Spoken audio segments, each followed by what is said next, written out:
ये तो Rafe mobile ये कोई तकड़ा है खाली जी खाली तकड़ा हर टाइम में को दफे बे थाई बैठे मिस्त्री आओ ऐसे कौन वेने आप चलो जाइए अस्सलाम वालेकुम जी वालेकुम सलाम। क्या हाल है जी मोबाइल ठीक करवाना आई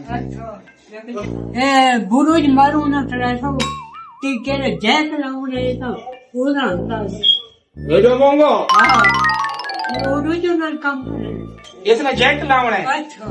इसके 1000 रुपए लगे ये हल्का काम जैसा हुआ है कि बहुत महंगा है तो ज्यादा है जी। ज्यादा है हजार के तो तेल उनके खजाना दे तेल नाल की है इतना तेल ना हाथ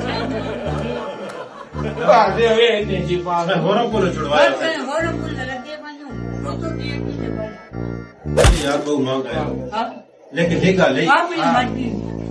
इस तो बड़ा साथ बोलिए चलो ये करो सही तेरे साफ करो ना मैं चलो ठीक करो करो ठीक